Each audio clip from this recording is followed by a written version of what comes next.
Petite vidéo rapide, il y en a quelques-uns en anglais, mais j'ai décidé d'en faire un en français pour vous aider. Les fameuses photos 3D sur Facebook, qui étaient jusqu'ici réservées aux utilisateurs de téléphone iPhone. Vous pouvez maintenant tricher et faire ça directement dans Photoshop. Ça demande un petit peu de travail et un petit peu de connaissance du logiciel, mais c'est relativement simple. Vous allez ouvrir une photographie. Idéalement, si c'est déjà un composite avec plusieurs calques, ça serait génial. Mais dans la vraie vie, la plupart de vos photographies vont être qu'une seule photo. Et là, ce que vous allez devoir faire, essentiellement, ce qu'on veut essayer de créer, c'est des plans différents. Donc, on va avoir un plan rapproché qui serait, par exemple, en blanc, le plan moyen qui serait en gris, et le plan éloigné qui serait en noir. Et vous pouvez avoir une gradation, là, j'ai pas les détails techniques à savoir combien d'écarts on peut avoir.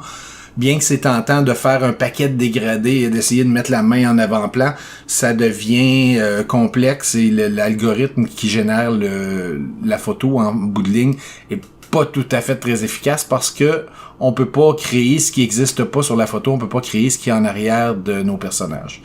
Donc, première chose qu'on va faire, on va sélectionner le musicien ici. Donc, vous allez prendre un outil de sélection quelconque, vous pouvez prendre à peu près n'importe quoi, là, ce qui va vous mener à bon port. Évidemment, là, dans cette vidéo-là, ça va aller très très vite. Vous allez devoir zoomer pour aller chercher les détails. Plus votre sélection va être précise, mieux ça va être. Avec la magie de la vidéo, c'est comme une émission de cuisine. J'ai une version où j'ai déjà fait une meilleure sélection. Donc, j'ai ma meilleure sélection qui est ici. Vous allez sélectionner le calque principal, vous allez faire CTRL-J et ça va faire une copie de la sélection. Évidemment, là, dans ce cas-ci, c'est en couleur parce que j'ai fait une copie directement. Mais ce qu'on va faire ici, c'est qu'on va mettre cette sélection-là, on va la remplir de, disons dans ce cas-ci, on va mettre du gris. Donc, vous allez faire un fill, un remplissage de gris, ce qui va être notre plan moyen. Si on va en distance, ça va être l'endroit où il va y avoir la distance moyenne. En arrière-plan, on va utiliser du noir. Donc, je vais créer un nouveau calque que je vais placer en dessous du gris, qu'on va remplir de noir, comme ça ici. Et comme ça, ça va nous donner deux éléments distincts. On a ce premier-là, qui est les deux calques, qu'on pourrait regrouper dans un groupe. Ici, on va créer un nouveau groupe à partir de ces calques-là, qu'on pourrait appeler masque. Et de cette façon-là, vous pouvez ouvrir ou fermer la visibilité de ce masque-là. Donc, ce qu'on va faire pour le sauvegarder sur Facebook. Donc, vous allez télécharger pas une photo pleine résolution. Je vais pas essayer des millions de résolutions, là, mais je vous dirais, de toute façon, à date, j'ai essayé 1920 comme largeur maximum. Donc, on va redimensionner notre photographie à 1920. Et on va sauvegarder ce premier fichier-là comme étant notre photo. Donc, on va l'appeler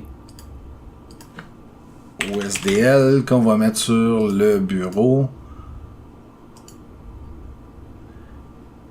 Et là, ce qui est bien important, c'est qu'on doit faire une deuxième copie de notre masque de profondeur. Et on va activer celui-ci. Vous allez faire sauvegarder sous le bureau. Et ça doit porter exactement le même nom, donc on va l'appeler OSDL, mais on doit ajouter au nom, souligner et profondeur, donc depth, depth.jpg. Vous allez faire tout simplement sauvegarder. On se transporte dans Facebook. Et là, ici, quand vient le temps de publier, vous allez faire publier une photo.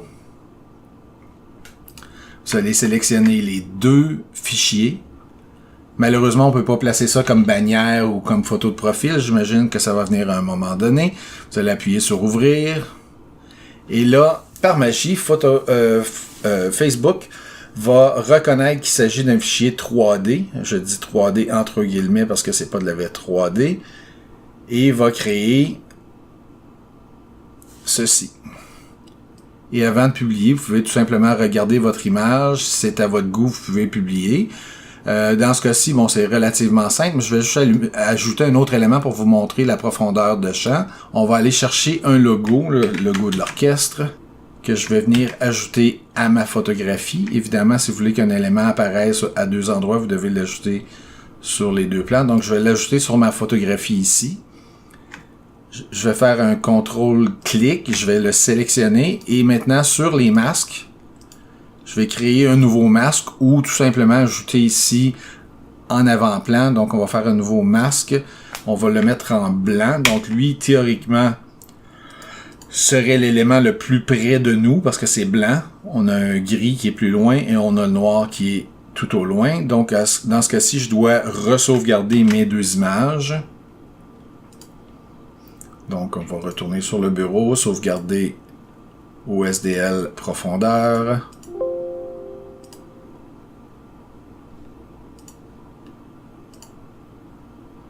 Et je vais re-sauvegarder la photographie avec les modifications. Ça ici.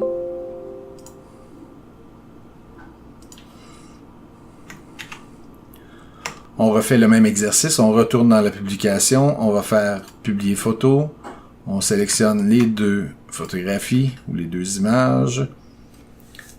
Encore une fois, par magie, tout apparaît.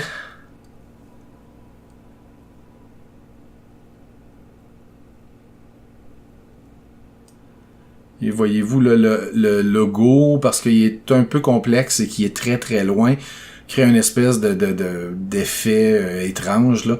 Mais avec un logo plus simple ou plus solide, généralement, ça fera pas ce genre de bavure-là. Mais l'algorithme, comme je disais plus tôt, n'est pas parfait. Dans certains cas, entre autres, j'ai publié, je vais vous la montrer ici, j'ai publié plutôt celle-ci, où j'ai vraiment utilisé une très très grande profondeur de champ. Les éléments en avant-plan étaient blancs, le logo était blanc et on avait du gris ici, on allait vers du noir très très loin. Je voulais montrer la profondeur. Le problème, c'est que, voyez-vous, quand je déplace mon joueur de hockey, le logiciel, bon, l'algorithme peut pas créer ce qu'il y a derrière. Donc là, à ce moment-là, ça crée des zones un peu bizarres comme ça. Je vais juste recharger ces fichiers-là. Et mon masque de profondeur avait l'air de ça ici. Le problème, c'est que ça devient il y a un écart énorme entre l'arrière-plan et ça ici. Et tout va décaler de façon très, très drastique. Si vous voulez réduire le tout, vous pourriez utiliser les niveaux. Donc, CTRL L. Et là, ce que je veux faire, c'est de ramener, si on veut, la zone de trait noir et la zone de trait blanc. Vous pourriez utiliser les minimums et les maximums comme ça ici. Mais ça va augmenter le contraste. Généralement, ce que je vais utiliser, c'est la output, donc à la sortie. Vous allez pouvoir réduire les noirs, donc les ramener plus vers les gris. Et on pourrait faire la même chose avec les blancs, donc réduire ce qui est tout blanc. Et ramener ça plus dans un monde de gris. Et là, si je republie, on va sauvegarder ça tel quel, qui était là. Test et la profondeur.